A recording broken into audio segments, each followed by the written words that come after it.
नमस्कार, आप देख रहे हैं कंज्यूमर अड्डा और आपके साथ मैं हूं विपिन भट्ट। कहते हैं दिल का रास्ता पेट से होकर जाता है, लेकिन अब भारत में खाने का रास्ता रेस्टोरेंट से होकर नहीं बल्कि मोबाइल ऐप से होकर घर तक पहुंच रहा है। कभी बाहर खाने का मतलब था परिवार या दोस्तों के साथ रेस्टोरेंट जाना, लेकिन अब बाहर का खाना तेजी से घर के अंदर आ रहा है। रीट्स स्ट्रैटेजी कंसल्टेंट की एक ताजा रिपोर्ट बताती है कि भारत का फूड सर्विस मार्केट इस समय करीब 8.5 लाख करोड़ रुपए का है, जो 2030 तक बढ़कर 14 लाख करोड़ रुपए से ज्यादा का हो सकता है। लेकिन कहानी सिर्फ बाजार के बड़े होने की नहीं है, कहानी हमारी बदलती आदतों की भी है। काम के लंबे होते घंटे, छोटे होते परिवार, बढ़ती आमदनी और मोबाइल पर मिलने वाली सुविधा और वैरायटी ने फूड डिलीवरी को कभी कभार की जरूरत से निकालकर अब लाइफस्टाइल का एक परमानेंट हिस्सा बना दिया है।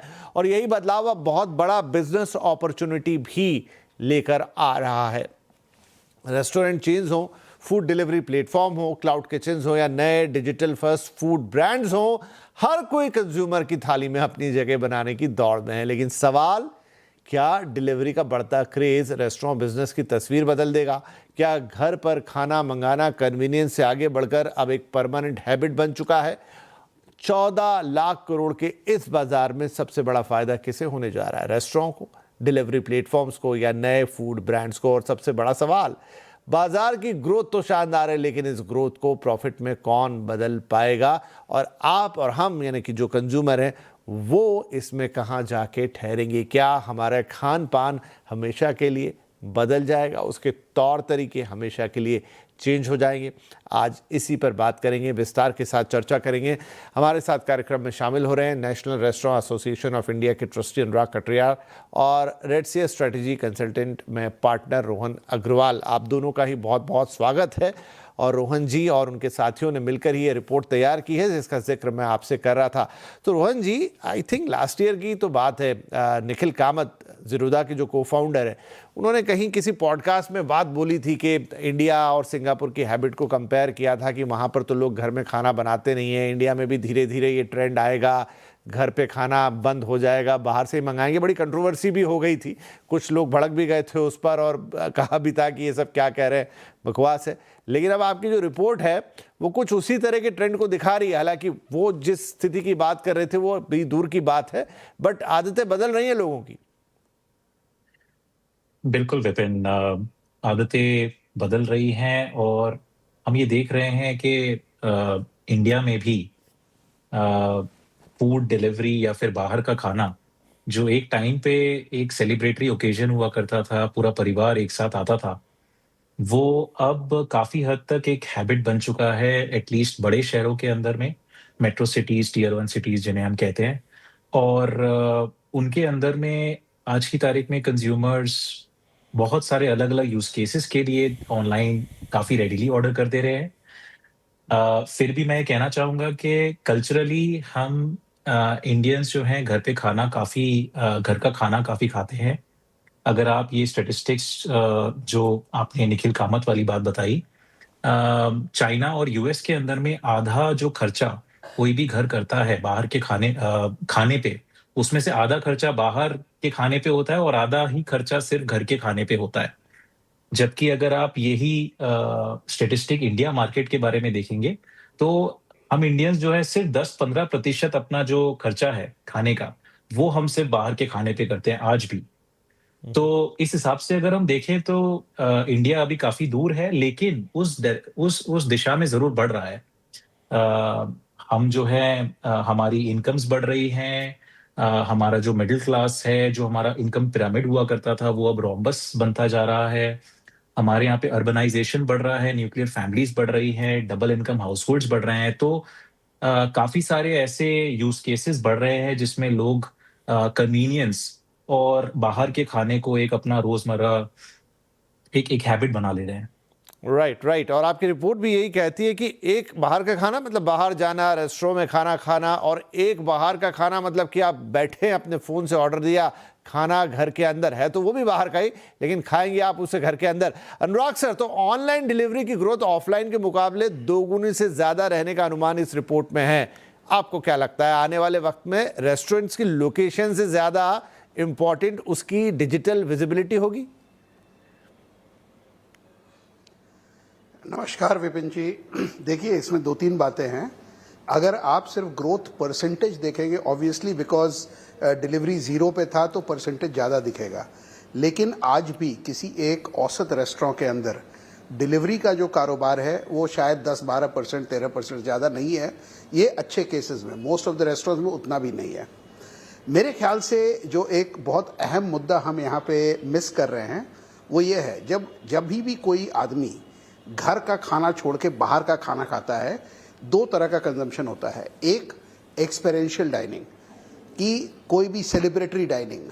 हमारे यहाँ क्या है, जब हम बाहर खाना खाने जाते हैं, it's a matter of celebration, it's an occasion, एक एक्सपीरियंस होता है। हम बाहर गए, तैयार हुए, गए रेस्टोरेंट बैठे, हा ही खाना पीना खाया। और उसकी दूसरी तरफ है जो डिलीवरी, वो एक बेसिक आपके भूख मिटाने की ज़रूरत पूरी करता है। तो एक तरफ है एक्सपेरिएंशियल डाइनिंग, एक तरफ है एक बेसिक ज़रूरत अपना पेट भरने की। दोनों के ग्रोथ अपने अपने रास्ते में चलेंगे, बट एक रेस्टोरेंट के लिए डिलीवरी हमेशा एक ऑगमेंटेशन टूल रहेगा, और जो इन हाउस डाइनिंग है वो हमेशा सबसे बेहतर चीज़ रहेगी। और ये गलत भी नहीं है, बिकॉज एज एन इंडियन हमारे लिए बाहर खाना खाने जाना एक ओकेजन होता है। ये सिर्फ एक पेट भरने की प्रक्रिया नहीं होती है, भूख लगी है खाना खाने जाते हैं, वो शायद डिलीवरी पूरी कर रही है। लेकिन ओवरऑल आपने एक और बात अपने शुरुआती दौर में कहा था, बात मुनाफे की। प्रॉब्लम वहाँ ये भी है कि जब ये डिलीवरी का बिजनेस होता है, जब हम क्लाउड किचन या डिजिटल किचन्स की बात करते हैं, आप वहाँ पे देखेंगे आज शायद कोई भी एक अच्छे प्रॉफिट पे काम नहीं कर रहा है। उसका कारण है जिस तरह से आज ये इंडस्ट्री बन पड़ी है ना। अगर मैं आपको एक बेसिक गणित समझाऊं 2 मिनट में, तो ये होता है कि एक average food cost of packaging 30-35% होता है। Then there are cost of 3 Ds, जो cost of discovery, cost of discount and cost of delivery, ये अपने आप मिला के 35-40% हो जाते हैं। तो अगर आप दोनों मिलाएंगे 70-75% तो आपका निकल गया। 25-30% के मार्जिन पे आप क्या कमाएंगे? इसके लिए आपको जो वॉल्यूम चाहिए वो कभी मतलब बहुत कम ही संभव होता है कि हर रोज़ सोमवार से लेकर रविवार तक, जनवरी से लेकर दिसंबर तक ये संभव हो, ये नहीं होता है। इसीलिए मैं ये ज़रूर कहूँगा, रेस्टोरेंट में जाना एक एक्सपीरियंस होता है, उसको कभी भी आप डिलीवरी के बिजनेस से रिप्लेस नहीं कर सकते हैं। नहीं, got your point Anurag ji, भूख बिल्कुल बिल्कुल। पर यहाँ पर दो अलग अलग चीज़ें जिसे मैं देख पा रहा हूँ। उसमें एक चीज़ है, आपने कहा रेस्टोरेंट में जाना उसका एक एक्सपीरियंस है, आप तैयार होके गए, ओकेजन है। पर ये कितनी बार होगा? ये होगा हफ्ते में 1 बार, महीने में 2 बार, साल में 25-30 बार। लेकिन खाना तो आप 365 दिन खाएंगे। यहाँ पर मेरा कहना ये है, जस्ट आप मेरी एक बात सुने, कि आपका वो ओकेजन और डाइनिंग और वो सब भी चलेगा, लेकिन भूख तो मुझे रोज लग रही है। अब मैं कटियार जी के रेस्टोरेंट में गया और जब अगले दिन भी मुझे घर पे भूख लगी और मुझे आपके वो लज्जतदार खाना याद आ गया, तो हो सकता है मेरा मन कर जाए कि ऑर्डर ही कर लूँ। रोज रोज तो जा नहीं पाऊंगा, रोज ओकेजन भी नहीं आएगा। तो ये जो डिफरेंस एक पैदा हो रहा है, अब आगे उसमें जाएंगे कि वो कॉस्टिंग और वो, तो मुझे लग रहा है वो ओकेजन वाला काम तो चलने वाला है, वो तो कहीं नहीं गया, शायद और बढ़ जाएगा वक्त के साथ। लेकिन ये जो हैबिट चेंज हो रही हैं, ये जो डेली की मुझे 2 समय की जो भूख लगती है, अब तो स्नैक्स भी मन करता है 5 बजे खा लूँ, दिन की एक कॉफ़ी भी लगती है, वो सारी चीज़ें। तो रोहन, उसी चीज़ की मैं बात कर रहा हूँ कि अब फूड डिलीवरी कन्वीनियंस एक चीज़ हो गई, उसमें सब जुड़ गया, डिजिटल पेमेंट भी आ गया, फ़ोन आ गया, ये हो गया, वो हो गया। लेकिन धीरे धीरे, और ख़ास तौर पे जो अगली जनरेशन है, वो तो देख रही है कि मेरी लाइफ ऐसी ही चलने वाली है। Is it true? ये पैटर्न बढ़ता चलेगा? विपिन, बिल्कुल आपने सही पॉइंट हाईलाइट किया कि ओकेजन्स बढ़ रहे हैं ओवरऑल बाहर के खाने के। इसी में अगर आप कंज्यूमर्स को अलग-अलग एज ग्रुप्स के हिसाब से अगर आप बाँटेंगे, तो हमने एक और रिपोर्ट करी थी अभी कुछ महीने पहले, जहाँ पे हमने देखा था कि जो जेन ज़ी और जो जेन अल्फा है, ये कोहॉर्ट का जो बिहेवियर है खर्चे को लेकर के और बहुत सारी आदतों को लेकर के, वो काफ़ी अलग है। और आज से 5 से 7 साल बाद ये कोहॉर्ट करीब-करीब जो हमारा कंज़म्पशन है, उसका लगभग 40 से 50% ड्राइव करेंगे। ये कोहॉर्ट ने ऑनलाइन फूड डिलीवरी को अपने सामने काफ़ी समय से देखा हुआ है और ये उनके लिए काफ़ी नॉर्मल चीज़ है। वो लोग सिर्फ अपना ओकेजनल या कभी-कभार लंच डिनर ही नहीं, जैसा कि आपने बताया कि वो उनको कभी कॉफ़ी पीनी है, तो वो कॉफ़ी ऑर्डर कर रहे हैं। ऑफ़िस में बैठे हैं 4-5 बजे अगर उनको कुछ भूख लगी है, स्नैक्स हो गया, मिडनाइट फीफा चल रहा है, वर्ल्ड कप चल रहा है, तो उस समय स्नैक्स ऑर्डर कर लिए। तो ये काफ़ी हद तक एक रेगुलर हैबिट बन चुकी है, सिर्फ उनके लिए ही नहीं। अगर आप देखेंगे आज की तारीख में ये जो ऑर्डर्स हैं जो फूड डिलीवरी के, ये छोटे शहरों से भी बहुत सारे आ रहे हैं। तो जो हमारे अगर जो रिश्तेदार हैं, जो जानने वाले हैं, जो इन शहरों में भी रह रहे हैं, जिनके ओकेशंस काफ़ी कम होंगे कंपेयर्ड टू एक मेट्रो में रहने वाले के, तो उनके अंदर भी ये हैबिट अब धीरे-धीरे डेवलप हो रही है, लेकिन वहाँ पे काफ़ी पोटेंशियल है ग्रोथ का। वहाँ पे ओकेशंस बढ़ने का काफ़ी पोटेंशियल है और वो समय के साथ बढ़ेगा। तो उसी उसी एक सवाल के साथ अनुराग जी के पास जाते हैं कि जो आपका रिपोर्ट बताती है कि ऑनलाइन डिलीवरी की हिस्सेदारी अभी 11% है, जिसका अनुमान है 18% होने का आगे चलते हुए। तो अनुराग सर, देखिए, आपका ये एक्सपीरियंस तो है कि आपके पास बहुत शानदार फाइन डाइन रेस्टोरेंट हैं और डेफिनेटली मैंने कहा कि वो कहीं नहीं जा रहे, बल्कि वो हिस्सा भी और बढ़ता चला जाएगा। मुझे बेहतर सेलिब्रेशन चाहिए, मुझे अच्छी जगह चाहिए, मुझे अच्छा खाना चाहिए। लेकिन बाकी की भी जो मेरी हैबिट्स चेंज हो रही है या नई जनरेशन की जो हैबिट चेंज हो रही है, तो क्या आप नहीं सोचेंगे कि मेरे 3 शानदार रेस्टोरेंट हैं लेकिन मैं अच्छे वाले 2 क्लाउड किचन भी डाल लेता हूं? दो चीज़ें हैं। देखिए, मैं आपको बिल्कुल डेटा के साथ बताता हूँ। आपने अपने प्रोग्राम के शुरुआत में कहा कि भारत और बाकी देशों से कंपैरिजन किया। NRI India food service report के हिसाब से एक एवरेज भारतीय दिन में महीने में तकरीबन 7 दफ़ा घर से बाहर का खाना खाता है। यही जब आप सिंगापुर जाएंगे तो 23 दफ़ा होता है, चाइना में 25 दफ़ा होता है। तो अभी वो गैप बहुत बड़ा है। फर्क कहाँ है कि मैं एंड ऑफ द डे कोई भी व्यापार विपिन जी कर रहा हूँ किस लिए? मुनाफे के लिए। जब हम ये डिलीवरी ऑर्डर्स की बात करते हैं, वहाँ पे एवरेज ऑर्डर वैल्यू इतना कम होता है। वो जेंजी एक कॉफ़ी और एक कुकी ऑर्डर करेगा, तो उसमें ना वो यूनिट इकोनॉमिक्स ठीक नहीं बैठती, जो मैंने थोड़ी देर पहले भी आपके प्रोग्राम में बताया। तो ये ग्रोथ जो है 7-8 बार 9 बार जो हो रहा है, इसमें शायद एक बड़ा योगदान डिलीवरी का है। पर क्या डिलीवरी मेन स्ट्रीम हो सकती है? क्या वो एक प्रॉफिटेबल है? तो इसका शुद्ध आंसर बिना कोई लाग लपेट के नहीं। बहुत कम delivery based cloud kitchen profitable हो सकते हैं जो आज का इकोसिस्टम है उसमें। ये वर्चुअली असंभव है, वर्चुअली असंभव है unless you are doing close to 90 to 100 orders at an average order value of 400-500 रुपया, जो कि आपको खुद एग्रीगेटर के प्लेटफॉर्म वाले बताएंगे डेटा देख के, ये शायद बहुत कम संभव है। मैं इस वजह से बोल रहा हूँ। यस, देखिए, डिजिटल कॉमर्स तो बढ़ता जा रहा है, फूड भी इससे अछूता नहीं रहने वाला है, लोग डिजिटल यूज करेंगे। पर क्या ये एक वायबल कॉमर्स है? बात वहां पे आके रुकती है। मेरे लिए आज ये नहीं है और मुझे आने वाले वक्त में ये होता दिख भी नहीं रहा है। इस सवाल का जवाब हमें रोहन देंगे। तो Rohan, again coming back to your report again and again, उसमें भी ये बात आई है, इस तमाम चीज़ें। तो ये जो अनुराग जी एक सवाल उठा रहे हैं कि वो प्रॉफिटेबिलिटी या वो जो डिलीवरी की कॉस्ट है या व्हाटएवर, वो जो पूरा इकोसिस्टम है, क्या वो आपको इतनी जगह देगा कि आप उसमें एक अच्छा बिजनेस खड़ा करें? नहीं, मैं काफ़ी सहमत हूँ अनुराग जी की पॉइंट ऑफ व्यू से, क्योंकि अगर आप देखेंगे हमने रिपोर्ट में एक और स्टैटिस्टिक की बात करी है कि लगभग 1000 से 1100 ऑर्गेनाइज्ड ब्रांड्स हैं इस इंडस्ट्री के अंदर में। लेकिन उसमें से बहुत ही कम प्रतिशत, अगर हम उसको एक नंबर दें तो 2 से 3% ही ऐसे सिर्फ ब्रांड हैं जो कि एक 500 करोड़ के ऊपर का अपना एक स्केल अचीव कर पाते हैं। उसका एक बहुत बड़ा कारण है जो अनुराग जी ने बताया कि इस बिजनेस के अंदर में अगर आप एक पूरी स्ट्रेटजी लेके नहीं चलेंगे, जहां पे आपका डाइनिंग स्ट्रेटजी भी है, आपका ऑनलाइन स्ट्रेटजी भी है।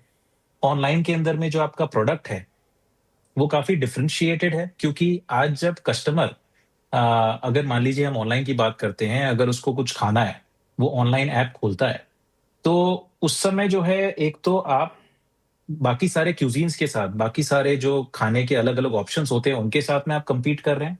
फिर अगर आपने मान लीजिए पिज़्ज़ा की बात करी, तो पिज़्ज़ा के अंदर में आप 4 और दूसरे पिज़्ज़ा ब्रांड्स के साथ में कॉम्पीट कर रहे हैं, तो आपका कॉम्पिटिशन काफ़ी हाई है।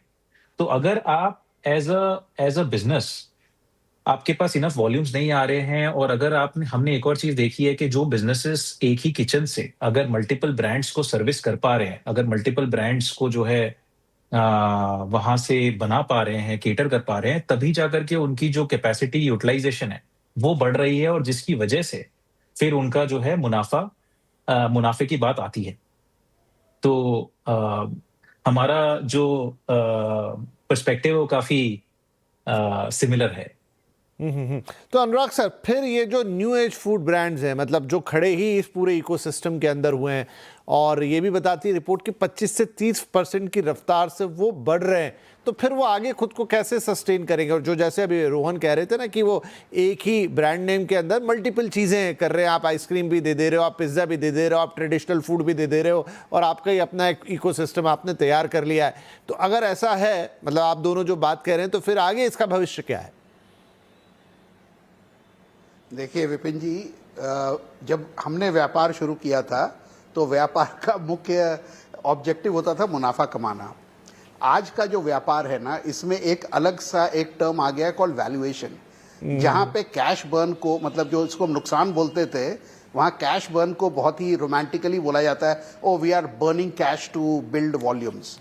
ये वैल्यूएशन के गेम में आने पे मुझे शायद समझ नहीं आता, शायद उसमें कोई गलत भी नहीं है, कंपनियां बन रही हैं, बिगड़ रही हैं, पर मुझे ये मालूम है कि कोई भी व्यापार जिसमें मुनाफा नहीं होता है और आपको बार बार नुकसान भरना पड़ता है, वो व्यापार नहीं होता है। अगर आप रजिस्ट्रार ऑफ कंपनी के पास रजिस्टर्ड हैं तो मुनाफा कमाइए, चैरिटी कमिश्नर के पास हैं तो ये सब करिए। The right model in my view is what I call click and brick and click model.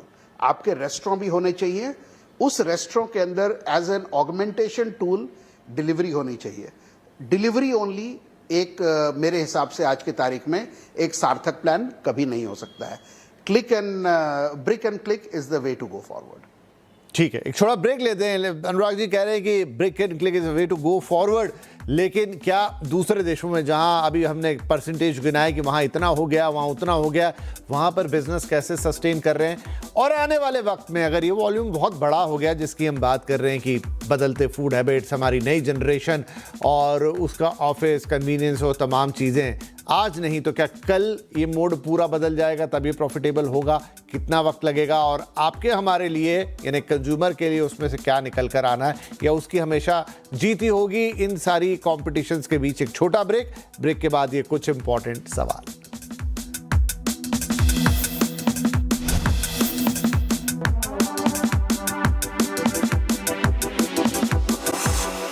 खाने की और उसके बढ़ते क्रेज की रेड सीयर की ताज़ा रिपोर्ट ये कहती है कि ऑनलाइन फूड डिलीवरी का क्रेज बहुत तेज़ी से बढ़ रहा है। मतलब एक तरफ वो कंज्यूमर की बात करती है कि बहुत सारे लोग अब प्रेफर कर रहे हैं रोज़ रोज़ बाहर का खाना मंगाना, उसे घर में खाना, और आगे ये है कि ये का बहुत प्रॉफिटेबल बिजनेस क्या हो सकता है। ब्रेक से पहले हमने उसकी बात की कि क्या पूरा का पूरा इकोसिस्टम चेंज हो जाएगा, लॉस प्रॉफिट, इस पर भी सारी बातचीत हुई। नाउ गोइंग फॉरवर्ड, रोहन ये बताइए, जो अनुराग जी ने अभी एक एग्जांपल दे के हमें समझाया कि वो ब्रिक भी हो, क्लिक भी हो, और प्रॉफिटेबिलिटी के बिना धंधे का कोई मतलब नहीं है, लेकिन अभी तो हम देखते हैं कि न्यूएस जितने भी बिजनेस हैं वो सब इसी तरीके के बिजनेस मॉडल है, जहां पर आप स्टार्टअप कह लीजिए, जो भी कह लीजिए, कि वो एक कैश बर्न से शुरू होते हैं।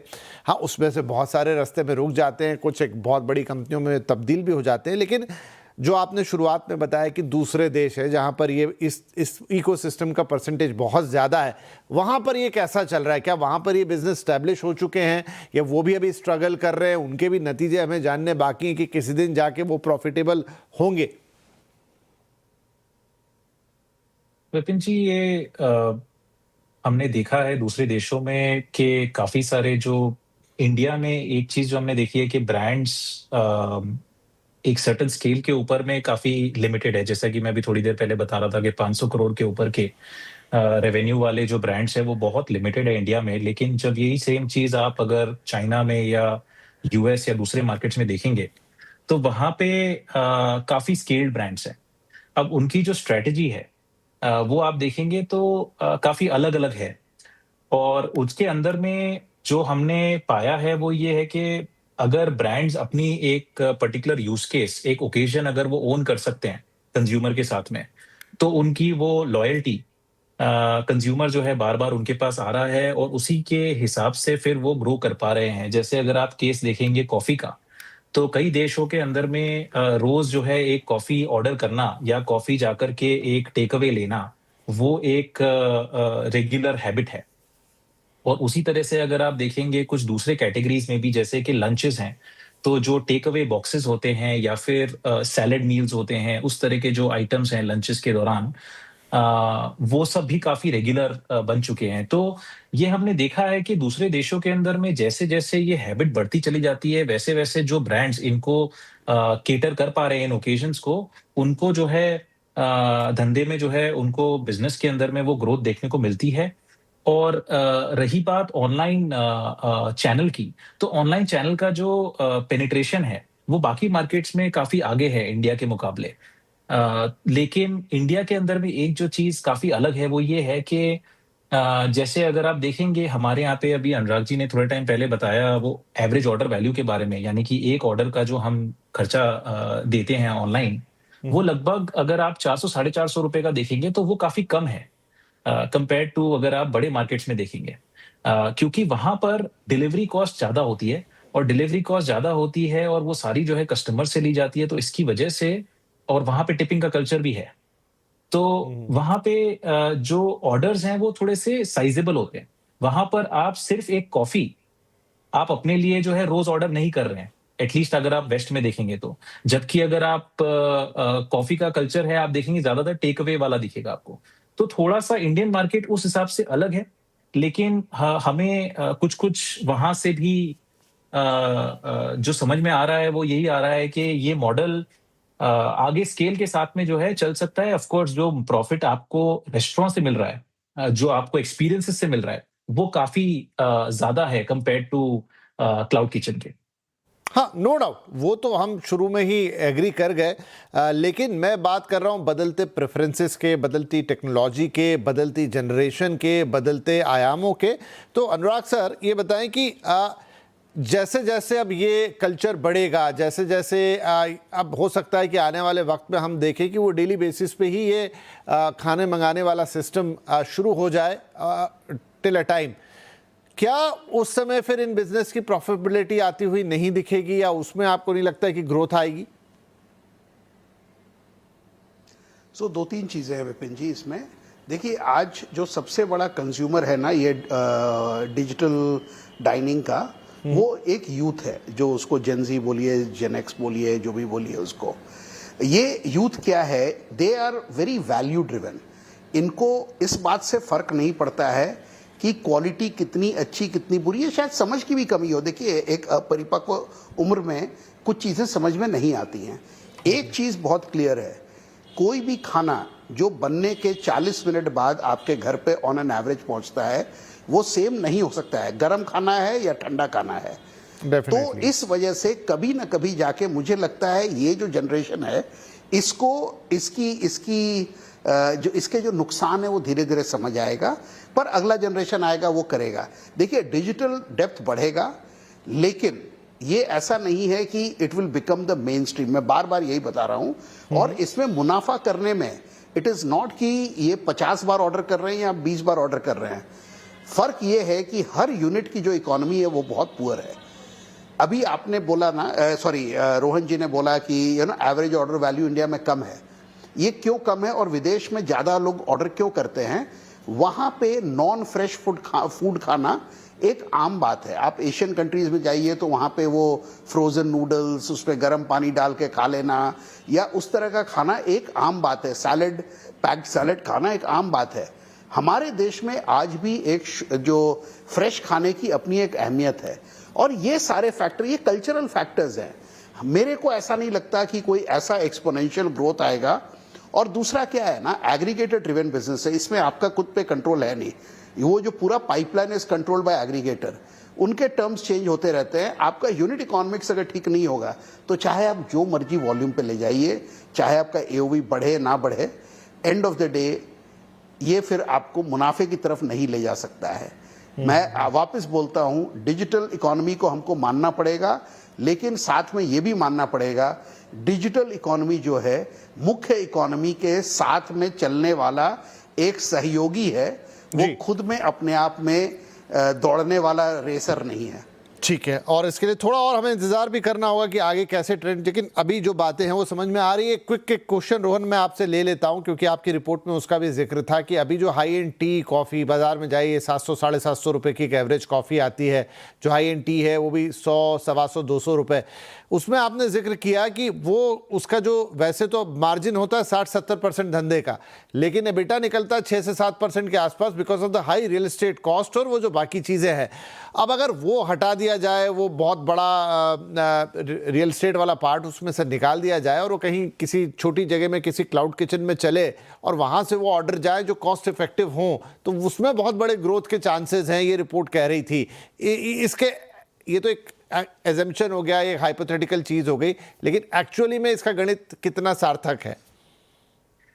विपिन जी, देखिए ये जो कैटेगरी है कॉफी की, अगर मैं स्पेसिफिकली उसके बारे में बात करूं तो ये काफी एक इस समय जो है एक एस्पिरेशनल प्रोडक्ट है इंडियंस के अंदर में, लेकिन जो है वो बहुत जिस तरह से हम उसका अडॉप्शन देख रहे हैं इंडियन मार्केट में, जो कि एक चाय पीने वाला हमारा देश है, उसमें हमें ये दिख रहा है कि ये कैटेगरी बहुत जल्द फंक्शनल होने लगेगी। जब ये फंक्शनल होने लगेगी तो जो कस्टमर है, जो कॉफी के आदी हैं, अगर वो बाहर से कॉफी मंगा रहे हैं तो वो अपने जो उनके स्पेसिफिक जो उनके ब्रांड्स हैं, जो रेस्टोरेंट्स हैं, अगर वहां से ही ऑर्डर करने लगेंगे और ब्रांड जो है अपनी लॉयल्टी बना पाते हैं, तब जाकर के उनके पास में ये मौका होता है कि वो अपने कस्टमर को जो है डायरेक्टली एक सब्सक्रिप्शन या फिर उसको एक डायरेक्ट प्लेटफॉर्म के थ्रू भी केटर कर पाए। और ऐसे सिचुएशन के अंदर में उनके लिए जो है एक मौका बनता है एक मुनाफा कमाने का। और दूसरी बात ये जरूर है कि अगर आप एवरेज ऑर्डर वैल्यू के मेट्रिक के बारे में सोचें तो उस कॉफी वाले ब्रांड को जो है कस्टमर को कॉफी के साथ साथ जो खाने पीने का स्नैक्स का जो आइटम है वो भी देना बहुत जरूरी है, बिकॉज उसके बिना या फिर जो है आप उनको जो है 2 से 4 कॉफीज ऑर्डर करने का जो है उनको मोटिवेशन देंगे और उनको जो इस तरह से प्रपोजिशन बनाएंगे तो वो लॉयल्टी बनना बहुत जरूरी है, और वो कस्टमर आपके पास आए और आप उसको जो है एक सब्सक्रिप्शन या एक डायरेक्ट प्लेटफॉर्म के पास ले जा पाएं, वो बहुत जरूरी होगा। जी, तो बड़ा इंटरेस्टिंग है कुल मिला के ये सिनेरियो। देखिए आज एक जगह तक हम आगे हैं, खड़े हुए हैं, आगे बहुत सारी चीज़ें हैं जो मैटर करेगी कि आपकी हैबिट्स किस तरह से फॉर्म होती है, आपकी लाइफस्टाइल किस तरीके से बनती है। बाकी जिस यूनिट इकोनॉमिक्स की बात हमारे दोनों मेहमानों ने की, और चूंकि एक रिपोर्ट तैयार करने वाले और एक जो खुद ग्राउंड पर बैठे हैं और दिन रात यही काम कर रहे हैं, तो उनके अनुभव से जो बात आ रही है। लेकिन आज से 5-7 सालों में क्या एक बड़ा परिवर्तन इंडियन मार्केट में आएगा। ये जो पूरा डिजिटल युग है, जो पूरी नई जनरेशन है, इसके खान पान के तरीके हैं, क्या वो जो सिंगापुर और चीन और अमेरिका वाले उदाहरण हैं उनका डुप्लीकेशन होता हुआ या नजर आएगा। थोड़ी चीज़ें तो वक्त पे छोड़नी पड़ेगी, लेकिन फिलहाल आज के लिए इस शानदार चर्चा के लिए अनुराग जी और रोहन सर, आप दोनों का बहुत बहुत धन्यवाद। काफ़ी इंटरेस्टिंग रही है बातचीत और एक भविष्य में झांकने का मौका भी मिला और स्वादिष्ट भी थी। बहुत बहुत धन्यवाद, नमस्कार।